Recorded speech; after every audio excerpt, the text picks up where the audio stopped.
Madam మాట్లాడతారు ఒకసారి. కాదండి 15 ఏళ్ల తర్వాత రీజన్ కనుక్కొని ఏం చేస్తారు? అసలు కనీసం ఇద్దరు విడిపోతున్నారంటే ఒక బలమైన రీజన్ ఉండాలి కదా మేడం. మీకు వెళ్ళటం ఇష్టం లేదు, మీకు డైవర్స్ కావాలి, ఆయనకి తీసుకెళ్ళటం ఇష్టం లేదు, ఆయనకి డైవర్స్ కావాలి, రీజన్ కనుక్కొని ఏం చేస్తారు? 15 ఏళ్ల నుంచి కనిపెట్టని రీజన్ ని. ఏమన్నా మాకు చెప్పనటువంటి అంశం ఏదో ఉందేమో అని నాకు అనిపిస్తుంది. చాలా సింపుల్ గా ఉంది మీ కేసు. ఏమన్నా మాకు దాచి పెడుతున్నారా? లేదు సార్, నాకు ఈ రోజుకు తెలియదు సార్, నాకు రీజన్ తెలీదు. రీజన్స్ అప్పుడు రాకపోతే ఇప్పుడు రావు. నెంబర్ 1, ఎందుకంటే అక్కడ రీజన్స్ ఉన్నాయో లేదో మనకు. నన్ను తీసుకెళ్ళాడు, ఉన్నాయి సార్. ఎందుకంటే నేను 1.5 year నా బాబు ఉన్నప్పుడు నన్ను నా దగ్గరికి వచ్చాడు అతను. ఏముండొచ్చు రీజన్? లేదు సార్, అతను ఏం చెప్పాడంటే నీకు అన్ని రీజన్స్ చెప్తాను, నాతో బెంగళూరు వస్తావా అన్నాడు. సరే నేను వస్తాను చెప్పాను. మా అమ్మ నాన్న భయపడ్డారు, ఏ రోజు నేను ఎక్కడికి తీసుకెళ్ళాడు కదా, ఈ రోజు తీసుకెళ్తాడు, నిన్ను చంపేస్తాడేమో, వెళ్ళొద్దు అన్నారు. నేను చెప్పాను వద్దు, నాకు ఒక రీజన్ దొరికింది, ఇప్పుడు అతను చెప్తానంటున్నాడు, నేను వెళ్తానని చెప్పి బాబాని అమ్మ వాళ్ళ దగ్గర వదిలిపెట్టి నేను వెళ్ళాను. వాళ్ళు రీజన్ కనిపెట్టరు, నువ్వు కనిపెడతావంటే వెళ్ళనివ్వరు, ఆయన చెప్పడు. 15 ఏళ్ల తర్వాత కూడా మీకు రీజనే కావాలా? ఎంతకాలం ఉన్నారమ్మా బెంగళూరులో కలిసి అతనితో పాటు? 3 రోజులే సార్, జస్ట్ చెప్పడానికి తీసుకెళ్లాడు సార్, అంతే. బెంగళూరు రమ్మని ఏం చెప్పలేదు. 3 రోజులు సైట్ సీయింగ్ తీసుకెళ్తున్నాడు మేడం. నేను చెప్పే పాలు తాగే బిడ్డ నేను వదిలేసి వచ్చాను, నేను ఎంజాయ్ చేయడానికి రాలేదు, రీజన్ చెప్పు, ఎంత పెద్దది. నీ భర్తే కదా, కనీసం ఇప్పటిదాకా ఎంజాయ్ చేయించలేదు అన్నావు, ఎంజాయ్ అన్నా చేయొచ్చు కదా. ఏమో ఆ ర్యాపో పెరిగి మీ మధ్య రిలేషన్ పెరిగి కాపురమే స్టార్ట్ చేసావు. అతను చేసేదానికి నేను ఏది కాదని మేడం, అతనితో పాటు తీసుకెళ్లాడు, వెళ్ళాను, బట్ అడిగాను నాకు రీజన్ చెప్పమని. మీ పేరెంట్స్ ఏమో అక్కడ పోవద్దు నేను చంపేస్తాడు అని అన్నావు, వాస్తవానికి అతను శుభ్రంగా టూర్ తిప్పాడు. అంటే అతనికి కూడా నీ మీద ఏదో ఒక అట్రాక్షన్ ఫీలింగ్ ఉంది. ఏకంగా బిడ్డను తీసుకుని అక్కడ వెళ్ళిపోయి ఉంటే కలిసి కాపురం చేసుకుని హ్యాపీగా ఉంటుంది కదా. సార్ వద్దన్నాడు, నన్ను మాత్రమే రమ్మన్నాడు. నిన్ను ఒక్కదాన్ని బిడ్డను వద్దా? అవును వద్దన్నాడు. అసలు మీ అమ్మ వాళ్ళు ఏమైనా విడగొడుతున్నారా ఏంటి మీ మ్యారిటల్ రిలేషన్ ని? అసలు ఇక్కడ ఏమి మాటలు లేవు మేడం, మా వాళ్ళకి వాళ్ళు మాట్లాడకుండా ఎలా ఉంటారండి? ఇది ఒక్కటి మాత్రం మీరు ఏమనుకోవద్దు కానీ, మరీ ఇక్కడ 15 years నుంచి అసలు మాట్లాడలేదంటే నార్మల్ గా ఇక్కడ ఎన్నో కేసులు, అసలు చదువుకోలేని వాళ్ళు, చిన్న పిల్లలు, పెద్దవాళ్ళు, ఊరోళ్ళు, వీళ్ళందరూ కూడా వస్తారండి. వాళ్ళే ఎంత తెలివితేటగా బిహేవ్ చేస్తారు.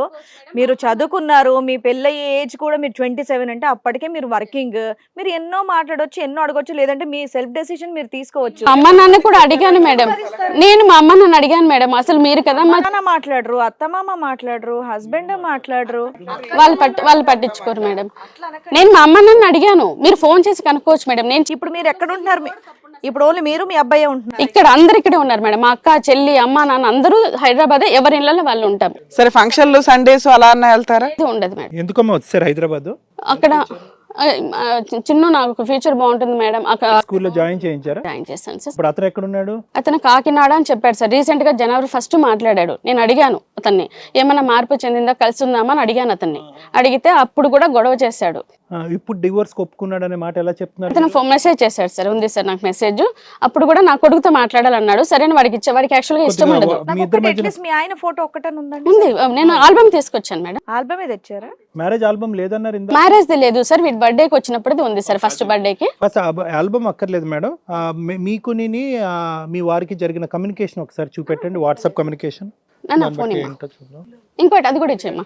దీంట్లో అన్ని రికార్డింగ్స్ ఉన్నాయి మేడం, జరిగిన గొడవలు అన్ని రికార్డింగ్స్ ఉన్నాయి, మా అత్త మామ వాళ్ళందరివి కూడా మేడం. ఫస్ట్ అబద్ధాలతో చెప్పాను మేడం.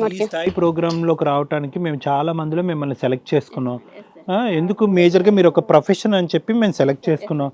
మీకు అసలు క్లారిటీ లేదు ఇక్కడ ఎందుకు వచ్చాను అన్నది, ఇక్కడ ఏం కాంప్లెక్సిటీ ఉందో నాకు అర్థం కాలేదు. ఇక్కడ వరకు రావడానికి అతను డివోర్స్ ఇవ్వడానికి రెడీ అన్నాడు, ఫినిష్ అయిపోయింది. ఎందుకు ఈ ప్రోగ్రామ్ ఎందుకు సార్? ఈ రోజు వరకు నేను అతని కోసం చాలా చేశాను సార్, అతను నాకు ఒక్కటి కూడా చేయలేదు. అతనే ఒప్పుకుంటాడు ఆ మాట కూడా. మెసేజెస్ చెక్ చేయండి సార్, అసలు వాళ్ళ కన్వర్సేషన్ ఎలా ఉందో చూడండి. డాక్టర్ శ్రీధర్ రెడ్డి బాగానే మాట్లాడుకుంటున్నారు, గుడ్ మార్నింగ్ రా. సరే ఉంటుంది సార్, అది తక్కువ. ఒకసారి మాట్లాడితే మీకు అతనితో ఏంటి అని తెలుస్తుంది మేడం, అతను ఎలా మాట్లాడతాడు ఏంటి అనేది. ఇప్పటివరకు మీ వర్షన్ అనేది మీరు ఇక్కడ చెప్పారు కాబట్టి, ఇప్పుడు సార్ అండ్ అలాగే మేడం కూడా విన్నారు కాబట్టి ఇప్పుడు సార్ చెప్తారు ఏంటి అని. అతని నేచర్ ఇంకా నేను ఎక్కడా చెప్పలేదు మేడం, అతను ఎలాంటి బిహేవ్ చేస్తాడు అనేది. అతని నేచర్ ఏంటి? అతను ఇప్పుడు ఎగ్జాంపుల్ మేడం, నాకు ఒకరు మా అన్నయ్య ఉన్నారు ఒక ఆయన, అతను డబ్బులుంటే వస్తాడు నీ పక్కకి, లేదంటే రాడు నీతో ఉండడని చెప్తే నన్ను పీజీ చేసి, యాక్చువల్గా నాకు టీచింగ్ ఇష్టం లేదు, నాకు క్లినికల్ ప్రాక్టీస్ ఇష్టం మేడం, అందుకు యూజీతో ఆపేస్తాను నేను. కానీ పీజీ చేస్తే నాకు స్టైఫండ్ వస్తుంది, డబ్బులు వస్తుంది అంటే దానికోసం నేను పీజీ చదివాను మేడం. పీజీ చేసుకున్నాను, పీజీ సీట్ తెచ్చుకున్నాను, ఫ్రీ సీట్ తెచ్చుకున్నాను. డబ్బులు మీ దగ్గర డబ్బులు ఉంటేనే అతని దగ్గరికి వస్తాడు, అతను డబ్బు పిచ్చా ఉంది మేడం. మీరు ఊరు వెళ్తే షికార్లు తీసుకెళ్తాడు, అతనికి డ్రింక్ చేయాల్సి వస్తే పిల్లోని కూడా ఆ ప్లేస్ కి తీసుకెళ్లాలా వద్దా అని తెలియకుండా తీసుకెళ్తాడు. ఒకసారి తీసుకెళ్ళాడు మేడం, తర్వాత ఏం అతని ఇంట్లో ఉండడు కదా. ఒక నిమిషం అమ్మా, ఇతను శ్రీధర్ రెడ్డి గారు ఒక మెసేజ్ పంపించారు మేడం, చాలా మెసేజ్లు ఉన్నాయి, వీళ్ళిద్దరి మధ్యన లవ్ మెసేజెస్ ఉన్నాయి, తిట్టుకునే మెసేజ్లు కూడా ఉన్నాయి. అది జనవరి 1 ఎండింగ్ రోజు సార్ అది. ఇందులో మొత్తం అంతా కూడా సమరైజ్ అయిపోతుంది. నీలాంటి మూర్ఖుల కోసం ఏం చేసినా తప్పే, అందుకే నీ ఇష్టం వచ్చినట్లు చేసుకో, I will fight for justice అని ఎన్నిసార్లు చెప్పినా నీకు అర్థం కావట్లేదు. Do what ever you want till you have done, by for ever, will meet in the court. అంటే అతని సైడ్ ఏదో ఉన్నట్టే అనిపిస్తుందమ్మా, నీకు అసలు లైఫ్ అంటేనే తెలీదు, you are spoiling our life, that's all, for ever.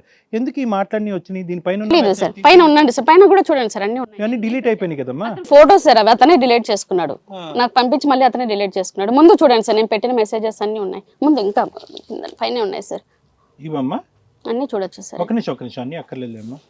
ఏమో అతని సైడ్లో సమరీ అయితే మాత్రం ఇదే ఉంది. ఒక్క నిమిషం. Law and justice both are entirely different, you will come to know soon. Yes, నిజంగా నేను మూర్ఖురాలని, ఏదో ఒక రోజు మారకపోతావా అని ఇంతకాలం ఎదురు చూసి నా లైఫ్ స్పాయిల్ చేసుకున్నాను, will meet you in court అని మీరు కూడా అన్నారు. Okay, proceed, then only will come to know, good luck అని, ఆల్ ద బెస్ట్ యూ ఏదేదో మీరు అన్నారు. Don't waste your time, think and be happy with Chitti in future. అతను he doesn't know about anything. ఇప్పుడైనా వాడికి ఓకే అంటే I'm always with him, వాడు ఎదిగిన correct, okay, be happy and wishing you happy new year. ఏమో అతను కూడా ఎంతో కొంత సెంటిమెంట్స్ ఉన్న వ్యక్తిలాగే అనిపిస్తుంది బహుశా. ఏ రోజు నా కొడుకుని పట్టించుకోలేదు సార్ ఇంతవరకు, ఏ రోజు కూడా. అతను పుట్టినప్పటి నుంచి ఒక్క డ్రెస్ తెయించాడు మేడం మా బాబుకి, పుట్టినప్పటి నుంచి ఏ రోజు స్కూల్ ఫీజు కట్టింది లేదు, ఏ రోజు లేదు. నా పెంపకం ఓడిపోయింది, నీ రక్తమే గెలిచింది, వచ్చి నీ కొడుకుని నువ్వు తీసుకెళ్ళు మీరు అన్నారు. అతనేమొచ్చి వాట్ హ్యాపెండ్ బడ్డీ, can I call you to discuss అని అన్నాడు. ఏం మాట్లాడుకున్నారు డిస్కషన్ అంటే? ఇతను మా బాబు కూడా ఇప్పుడు స్టార్ట్ చేశాడు సార్, నేను అందరికీ నా కోసం నాకు 41 years, 41 ఏళ్ళలో నా కోసం నేను ఏ రోజు బతకలేదు మేడం. పెళ్లికి ముందు అమ్మ నాన్న కోసం బతికాను, పెళ్లి తర్వాత మా ఆయన కోసం A to Z సంపాదించి అతని చేతిలో పెట్టేదాన్ని. మా ఇద్దరి మధ్య డామినేషన్ రాకూడదని చెప్పి అతను మోసం చేస్తున్న విషయం నాకు తెలియదు. మనం ఇక్కడ అదే వన్ సైడ్ కన్వర్జేషన్ విన్నాం కాబట్టి, సో మీరేమంటారు సార్? నేను చెప్పేది ఏం లేదు మేడం, బహుశా ఏంటంటే we have to talk only after talking to the husband. అతనితో మాట్లాడకుండా మనం ఏం చెప్పలేము, ఎందుకంటే ఇక్కడ అంతా పొడిగా ఉంది డిస్కషన్ అంతా కూడా. అతను ఫోన్ ఎత్తారమ్మా మాట్లాడితే? ఇప్పుడు చెప్పలేము సార్. శ్రీనివాస్ రెడ్డి గారు ఒకసారి ట్రై చేయొచ్చా? చేయొచ్చు. నేను మాట్లాడినాక చెప్తాను సార్, నేను మాట్లాడినాక. అయితే మేడం మీరేమంటారు? ఇప్పుడు కన్వర్జేషన్ విన్నాం, వన్ సైడే విన్నాం కాబట్టి మరి మీరేమంటారు? ఇది కదా జీవితం ప్రోగ్రామ్ని అందరికంటే ముందుగా చూడాలి అనుకుంటే ఇప్పుడే డౌన్లోడ్ చేసుకోండి హిట్ టీవీ యాప్, అది కూడా ఫ్రీగా. అంతేకాదు ఇందులో short news, live news, entertainment, movies కూడా ఫ్రీగా చూడొచ్చు.